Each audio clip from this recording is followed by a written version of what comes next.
चेहरा जो कई समय के पहले ही इंडस्ट्री में आता है और जो भी फिल्में देता है अपनी फिल्मों से अपनी एक्टिंग की एक छाप दे जाता है, चाहे वो हीरोइन हो, बदलापुर हो, या हम फिल्मों के आई थिंक अगर नाम ले तो वो अच्छी बात नहीं होगी।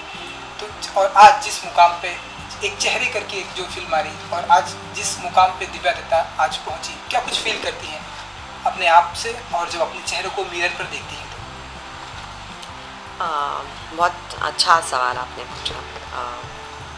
जब चेहरा मिरर में देखती हूँ तो ऐसा ज़रूर लगता है कि एक लंबा सफ़र तय किया और अच्छा सफ़र तय किया और खुद के बल पे अपनी जगह बनाई और अच्छा लगता है उस चेहरे को देखना और एक खुशी का एहसास होता है कि आप जो सपना देखते थे, जो आप बनना चाहते थे, वो आप बने हैं और लोग आपको उसके लिए बहुत प्यार देते हैं। और जहाँ तक फिल्म चेहरे की बात है तो एक बहुत ख़ास फिल्म है हमारे लिए क्योंकि बहुत खूबसूरती से इस फिल्म को शूट किया गया और मेरी शुरुआत हुई थी मनीषा कुराला के साथ अग्नि साक्षी में, जहाँ पर मुझे ढूंढ के निकाला गया था कि एक नई लड़की आई है जो मनीषा जैसी दिखती है, तो उसी को ही लेंगे मनीषा के बहन के रोल में। सो मेरी शुरुआत वहाँ से हुई थी और इतने साल के बाद एक बार फिर हम दोनों बहनों का रोल कर रहे हैं। इस बार इन दोनों बहनों में स्पर्धा है और जेलसी है, राइवलरी है, खूब सारा ड्रामा है और एक मर्डर मिस्ट्री है। तो इन दोनों के इर्द गिर्द वो कहानी घूमती है और अच्छा लग रहा है एक बार फिर मनीषा के साथ काम करना। और खूबसूरती की बात यह है कि जितनी भी एक्ट्रेसेस होती हैं उनका एक हमेशा एक, हम जब फ़ोटो शूट्स करते हैं या पुरानी फिल्में देखते हैं तो हमारा एक दिली ख्वाहिश होती है कि हम लोग जो हैं वो ब्लैक एंड वाइट शूट करें या ब्लैक एंड वाइट का कुछ कर सकें क्योंकि उसमें खूबसूरती और निखर के आती है।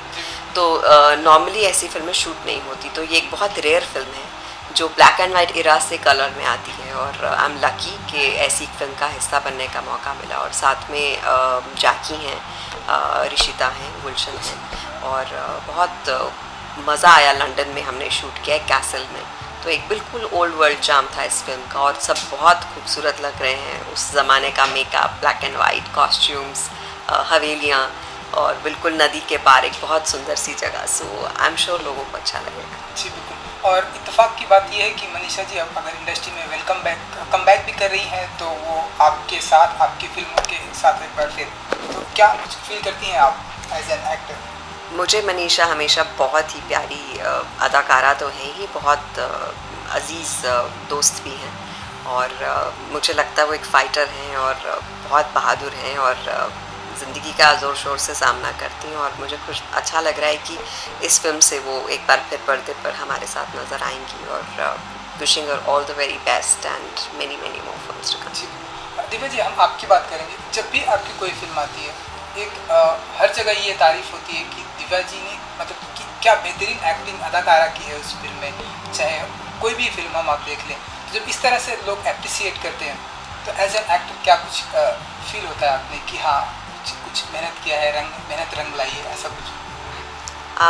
जो भी दिल से काम किया जाता है वो उससे आई थिंक अंजाम यही मिलता है कि लोगों का प्यार मिलता है आपको। और मुझे लगता है कि मुझे एक्टिंग करना बेहद पसंद है और मेरा पैशन है एक्टिंग करना, तो ये मेरी ड्यूटी बनती है कि जो करूँ बहुत दिल से करूँ। और जब भी कुछ आप दिल से करते हैं वो लोगों के दिलों तक ज़रूर पहुँचता है। सो अगर लोग कहते हैं कि दिव्या का काम हमें अच्छा लगता है या हमें हमारे दिल को छू गया, सो वो मेरे लिए बहुत खुशी की बात होती है और एक टॉनिक होता है एक्टर्स के लिए कि और बेहतर परफॉर्म करते रहो। और एक अच्छी चीज़ ये जुड़ी कि हर फिल्म से लोग मेरे से अलग एक्सपेक्ट करते हैं कि अब कुछ अलग होगा। सो वो एक नया एक्सपेक्टेशन जो जुड़ा है मुझे, वो और ज़्यादा चैलेंज करता है और एक्साइट करता है एंड आई एम श्योर चेहरे जो है वो एक नया रूप लेकर आएगी सबके सामने। जी बिल्कुल। तो ओवरऑल कैसा रहा एक्सपीरियंस इस फिल्म का? शूटिंग तो डन हो गई है, अब फिल्म आने वाली है लोगों के बीच में। जी, तो हम जानना चाहेंगे कि जैकी श्रॉफ हैं, गुलशन जी हैं, आप हैं, इशिता भट्ट हैं, सभी के साथ का कैसा रहा एक्सपीरियंस? और जो जैसे कि आपने बताया कि फिल्म की शूटिंग आउट ऑफ इंडिया भी हुई है। जी, हमें तो बहुत मज़ा आया। जैसे मैंने आपको बताया कि लंदन यॉर्कशायर में हमने ऑक्सफोर्ड यॉर्कशायर में शूट किया था, जो कि लंदन से थोड़ा बाहर है और जिसे आप कहते हैं कि पोस्ट कार्ड जैसी खूबसूरती जो होती है, जैसे हम तस्वीरों की देखते हैं कि नदियाँ हैं, पेड़ हैं हरे हरे और स्नो है और कैसल्स हैं, तो बिल्कुल वैसी जगह थी और अच्छे सब मित्र लोग इकट्ठा थे। जाकी माने जाते हैं कि बहुत अच्छे दोस्त हैं, बहुत अच्छे इंसान हैं। सो ही मेड श्योर कि सब जितनी भी लड़कियां हैं फिल्म में और जितने लोग हैं वो कंफर्टेबल हो। आर्या से अच्छी दोस्ती हुई और वो कभी बाहर ही नहीं निकलता था, तो मैं उसे निकाल के बाहर उसको मैं पूरा लंदन घुमाने लेकर गई थी। So he kind of we became friends there.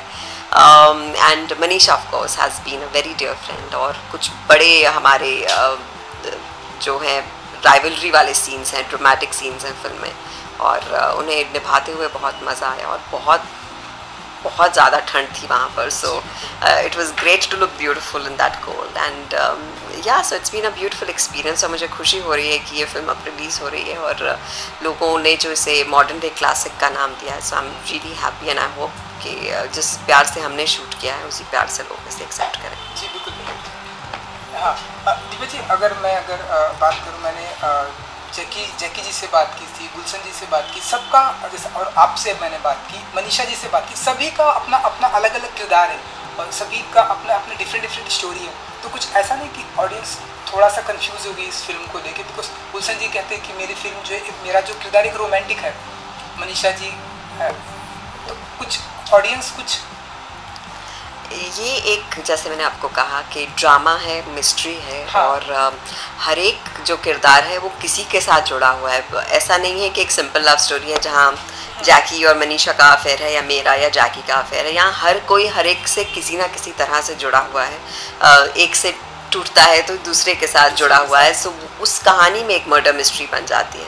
तो क्योंकि सब एक दूसरे से इतने घनिष्ठ तरह से जुड़े हुए हैं तो मालूम नहीं पड़ता कि मर्डर किसने किया है, और वो कहानी बैक एंड फोर्थ जाती है। So it's beautiful, it's very engrossing. और मेरा किरदार एक मैं और मनीषा सिस्टर्स हैं, तो दोनों में हमेशा ये पोइटेस है, कवियत्री है, पोइट्री सुनाती है और उसे लगता है कि वो जो है वो अपनी बड़ी बहन से बेहतर है। सो उसमें उनकी खूब सारी मिसअंडरस्टैंडिंग्स, खूब सारी लड़ाइयाँ वगैरह होती हैं और उसमें कौन किसका कहाँ साथ देता है और कहाँ पर एक मर्डर हो जाता है और कैसे वो गुत्थी सुलझती है। That is the story. Zee music की अगर मैं बात करूँ, गाने की, तो गाने किस तरह के हमें दिखाई देने वाले हैं? और क्योंकि ये पीरियड फिल्म है तो बहुत ध्यान रखा गया इस बात का कि म्यूज़िक उस तरह का हो जो 1950s में हुआ करता था। तो मुझे इस फिल्म का म्यूज़िक ख़ास तौर पर बहुत पसंद है, इसीलिए मैं ऑडियोज़ खूब सारे लिए कि मैं चाहती थी कि मैं गाड़ी में भी सुनूं और हर जगह हर एक को दूं, क्योंकि ये म्यूज़िक अलग है बाकी फ़िल्मों से। इसलिए नहीं कह रही कि मेरी फ़िल्म है, लेकिन मुझे वाकई लगता है कि बहुत मेलोडियस गाने हैं और आजकल मेलोडी से ज़्यादा हम लोग म्यूज़िक और बीट्स पर ज़्यादा ध्यान देते हैं और टेक्निकल चीज़ों पे ज़्यादा ध्यान देते हैं। तो जहाँ मेलोडी नज़र आती है इस फिल्म में मुझे इन गानों में मेलोडी नज़र आई है। तो चाहे आप सेट्स देखें हमारे, चाहे फोटोग्राफी, सिनेमाटोग्राफी देखें, चाहे म्यूज़िक देखें, हर चीज़ एक पीरियड को रिफ्लेक्ट करती है और वही इस फिल्म की खूबसूरती है। जी बिल्कुल। दिव्या जी, कई सारे एक्टर, डायरेक्टर और प्रोड्यूसर भी बन रहे हैं, तो दिव्या जी का इन फ्यूचर में कोई ऐसा? मेरे से सारे काम मेरे डायरेक्टर ऐसे ही करवा लेते हैं। मतलब मैं आधी बैठ के डिस्कशंस में, क्रिएटिव डिस्कशंस भी होते हैं जहाँ रोल्स को हम और खूबसूरत बनाते हैं, कहानी को और खूबसूरत बनाते हैं। तो आजकल क्या है कि बदल गया है थोड़ा सिस्टम। आजकल लोग जो हैं टीम वर्क करते हैं, तो सब मिलकर वर्कशॉप्स करते हैं। मैं जितनी भी अब फिल्में कर रही हूँ उनमें सारे डायरेक्टर्स अपने एक्टर्स के साथ बैठ के वर्कशॉप्स करते हैं और हर एक को जो लगता है कि इम्प्रूवमेंट के लिए कुछ करना है तो सब अपना अपना हिस्सा देते हैं। तो क्रिएटिव चीज़ें वहाँ पर बहुत सारी मुझे सेटिस्फाइंग लगती हैं, जहाँ कुछ रोल्स को बहुत सुंदर बनाया जाता है अपने डायरेक्टर्स के साथ मिलकर। आगे क्या होगा मालूम नहीं, लेकिन अभी मुझे लगता है मैं एक्टिंग बहुत एंजॉय कर रही हूँ। सिंगिंग का अगर कोई शौक रखती है? मैं अभी शाम बेनेगल के लिए गाना गाया और अभी उनकी शूटिंग इनफैक्ट करके आ रही हूँ। सो ग्रेट, मैंने ट्रेन टू पाकिस्तान में गाया था, लेकिन I am not a professional singer. उनको एक फोक हल्का सा चाहिए था, वो मैंने किया। और ट्रेन टू पाकिस्तान में भी प्रोफेशनल सिंगर नहीं चाहिए थी, लेकिन मज़ा आया रिकॉर्डिंग करके। एक अलग एक्सपीरियंस है और शाम बेनेगल के लिए करना और भी खास एक्सपीरियंस है। So it's been great. जी बिल्कुल। अगला ये जो सवाल, आई थिंक ये तो डायरेक्टर से होगा, लेकिन अब आप यहाँ पे प्रेजेंट हैं, फिल्म को काफ़ी डिले किया गया है, मतलब डिले हुआ, हमने देखा डेट भी पोस्टपोन कोई खास वजह एज एन एक्टर अगर आप कुछ बताना? देखिए, फिल्म बनाना कोई आसान प्रोसेस नहीं होता। बहुत सारी अच्छी फिल्में जो हैं अब आप देखेंगे, जो अब रिलीज़ भी हो चुकी हैं, मैं उनके नाम नहीं लूँगी, वो बड़ी अच्छी चली हैं, लेकिन अब वो 2 साल से पड़ी थी या वो 3 साल से पड़ी थी। हमेशा एक ख़ास कोई शख्स चाहिए होता है जो ऐसी फिल्म को ले और कहे कि मैं प्रेजेंट करता हूँ, क्योंकि हमारी मार्केट जो है वो बहुत कॉर्पोरेट लेड है। तो अगर आप कॉर्पोरेट के ज़रिए नहीं आए हैं, तो अगर आप इंडिविजुअली आए हैं, तो आपको एक ऐसा शख्स लेना, एक ऐसा अच्छा डिस्ट्रीब्यूटर लेना बड़ा ज़रूरी है। सो इस मामले में मुझे लगता है विनोद जी आए हैं और एक बहुत अच्छी तरह से इस फिल्म को रिलीज़ कर रहे हैं, जो कि ये फिल्म डिज़र्व करती है। एंड आई थिंक देर आए दुरुस्त है, लेकिन इतनी देरी भी नहीं हुई, क्योंकि ये फिल्म आप कभी भी दिखाएंगे ये नई ही लगेगी, क्योंकि ब्लैक एंड वाइट फिल्म है और एक पीरियड की फिल्म है। दिव्या जी, आपके घर में ढेरों सारे अवार्ड हैं यहाँ पर जी। तो इस चेहरे से कौन से अवार्ड या किस तरह के अवार्ड की एक्सपेक्टेशन रखती हैं दिव्या? एक्सपेक्टेशन में अवार्ड्स की नहीं रखती, एक्सपेक्टेशन रखती हूँ कि लोगों का बहुत सारा प्यार मिले। जब अच्छे शब्द आपको अपने लिए, जो प्यार लोगों के दिलों में होता है ना, उसकी किसी भी चीज़ से कोई भी तुलना की नहीं जा सकती। सो आई थिंक जो मुझे मिल्खा के लिए प्यार मिला, जो मुझे बदलापुर के लिए मिला, जो दिल्ली 6 के लिए मिला, तो जहाँ लोग खड़े होकर उठते हैं, वो किसी भी चीज़ के से कंपेयर नहीं कर सकती। उसके साथ में अवार्ड्स आते हैं तो वो सर माथे अच्छा लगता है, लेकिन आई थिंक सबसे ज़रूरी कि मैं वो करूं जो लोग मुझे जिसके लिए याद रखें। जी बिल्कुल। दिव्या जी, बायोपिक की बहुत सारी बातें चल रही है हमारे इंडस्ट्री में, बहुत सारी ये कि हर जगह हम देख रहे हैं MS धोनी की बायोपिक बन रही है, मिल्खा जी की बनी। एज एन लेडी कोई इच्छा रखती है दिव्या जी कि एक मैं इनका किरदार अगर लाइफ में अगर करूँ? जी, मैं बहुत एक कड़ एक्टर हूँ और चाहूँगी कि कुछ ना कुछ तो करती रहूँ ऐसा जो बेस्ट चीज़ होती है। मुझे हर फिल्म में अगर मेरे को कोई डायरेक्टर लीड रोल भी आता है और मुझे लगता है कि वो जो पैरेलल रोल है वो ज़्यादा इंटरेस्टिंग है, तो I will take up the parallel role. तो मुझे उस मामले में बहुत भूख होती है कि जो फिल्म का बेहतरीन रोल है, नॉट पर से द लेंथ बट पर से द इम्पैक्ट, वो मुझे अच्छा लगता है करना। और बायोपिक्स के मामले में आई थिंक मैं बहुत सारे बायोपिक्स का हिस्सा रही हूँ, चाहे मिल्खा हो, चाहे सुभाष चंद्र बोस हो, चाहे भगत सिंह बायोपिक नहीं थी, लेकिन जो भी मतलब उसका एक हिस्सा रही। एज ए लीड अगर ऐसी इच्छा हो कि हाँ मुझे पर्टिकुलर हमारे यहाँ इस इंसान का मुझे करना है, या ऐसी एज एन बीइंग ह्यूमन कोई ऐसी इच्छा हो कि ये इंसान का अगर मुझे बायोपिक करने की मिले तो? मुझे बेनज़ीर भुट्टो का अगर कभी कोई बायोपिक बनता, या गांधी फैमिली का कुछ बनता, या हमारे साउथ के कितने सारे सुपरस्टार्स हैं या डांसर्स हैं जिनकी कहानियाँ बहुत इंटरेस्टिंग हैं, उनमें से अगर किसी का बायोपिक बने तो I would really love to do something.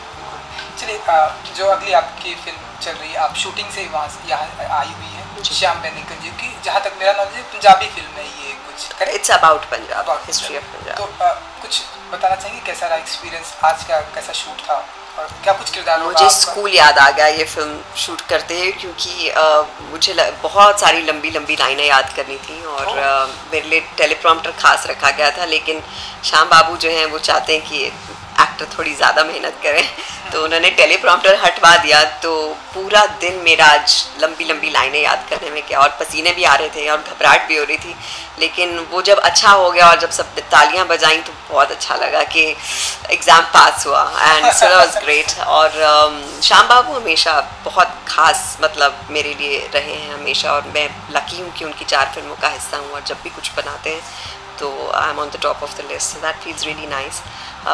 कुछ बहुत अच्छी फिल्में मेरी आ रही हैं, अभी ट्रैफिक आएगी मनोज बाजपेयी और जिमी शेरगिल के साथ और प्रसन्नजीत के साथ, फिर आएगी चौक एंड डस्टर शबाना जी और जूही के साथ, उसमें मेरा पहला नेगेटिव रोल है फिल्म में। एंड फिर नितिन कक्कड़ की फिल्म आएगी राम सिंह चारली, जो मेरी बहुत पसंदीदा फिल्मों में से एक है। So that's beautiful and I'm really looking forward to that one, and of course चेहरे I'm waiting for। चेहरे जी बिल्कुल। दिव्या जी, जाते जाते इंडिपेंडेंस डे भी आ रहा है, तो जी क्या मायने रखता है आपके लिए और क्या कुछ कहेंगे आप इंडिपेंडेंस डे की? देखिए, हम लोग जब पैदा हुए तो हमें स्वतंत्रता मिल चुकी थी, तो हमने उसके मायने ऐसे नहीं देखे जितने हमारे माँ बाप ने या हमारे दादा दादी नाना नानी ने देखे, और उनसे हम कहानियाँ सुनते हैं। लेकिन जो एक वो जज्बा है कि हमें छूट है, हमें फ्रीडम है कि हम जिस तरह से अपनी ज़िंदगी गुजारना चाहते हैं हम गुजारते हैं। हम एक डेमोक्रेसी में रहते हैं और हमें बहुत सारे ऐसे हक़ दिए गए हैं जो हम एक बतौर एक फ्री सिटीज़न के यूज़ कर सकते हैं। तो हमें उस आज़ादी का मुझे लगता है उसे बहुत संभाल के रखना चाहिए, उसकी कदर करनी चाहिए। और अच्छा लगता है कि हम एक स्वतंत्र देश के वासी हैं और सबको स्वतंत्रता दिवस पर बहुत सारी शुभकामनाएँ देना चाहते हैं। Thank you so much, wish you all the best चेहरे के लिए। Thank you so much.